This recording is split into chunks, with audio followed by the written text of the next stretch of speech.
এটা তোমার বাসা না, এটা তোমার বাবার বাসা। আপনারা তো আমাকে বিশ্বাস করেন না, আমার ফ্যামিলিকে তো জানাইতে হবে যে আমরা এখানে আছি। দিকে তাকানোর দরকার নেই, নিজের বইয়ের জন্য কিছু একটা কর।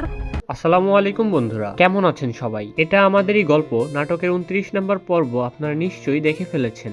এই পর্বে আমরা দেখেছি সায়রা, ফাহাদ আর মেহেরিনের পুরনো সম্পর্কের কথা সবার সামনে ফাঁস করে দিয়ে পুরো বাড়িতে আগুন লাগিয়ে দিয়েছে সায়রা। মেহেরিন যে ফাহাদের এক্স গার্লফ্রেন্ড এই সত্যি জানার পর সামির আর মেহেরিনকে যেভাবে অপমান করে বাড়ি থেকে বের করে দেওয়া হলো তা ছিল সত্যি হৃদয় বিদারক। আর এখান থেকেই শুরু হয়েছে গল্পের নতুন মোড়। বন্ধুরা, 30 নম্বর পর্বে আমরা দেখতে পাবো সবচেয়ে বড় ধাক্কা। আমরা তো সবাই জানি সামির আর মেহেরিন যখন একটু আশ্রয়ের খোঁজে হোটেলে গিয়ে ওঠে, ঠিক তখনই সেখানে হাজির হয় পুলিশ। কিন্তু এখানে প্রশ্ন হলো, পুলিশ কেন সামির আর মেহেরিনকে ধরতে এলো? এটা কি কোনো ষড়যন্ত্রের অংশ ছিল? অন্যদিকে সবচেয়ে বড় টুইস্ট হতে পারে ফাহাদকে নিয়ে। এখন প্রশ্ন হলো, ফাহাদ কি তার ভাইয়ের উপর হওয়া অন্যায় সহ্য করে নেবে, নাকি এবার সে সায়রার বিরুদ্ধে দাঁড়িয়ে সামির আর মেহেরিনকে বাঁচানোর চেষ্টা করবে? যদি ফাহাদ সত্যি সামনে আসে তাহলে পুরো গল্পের মোড় একবারে বদলে যেতে পারে। পর্ব 30-এ আমরা দেখি সামির আর মেহেরিনের সম্পর্ক এখন সবচেয়ে কঠিন পরীক্ষার মুখে। এখন প্রশ্ন হলো, তারা কি পারবে এই বিপদ থেকে বেরিয়ে আসতে, নাকি তাদের ভালোবাসায় এখানেই শেষ হয়ে যাবে? যদিও জেলে যাওয়ার পরে সামির ও মেহেরিন পুলিশদের সাথে কথা বলে তার বাবা মাকে কল করার জন্য অনুরোধ করবে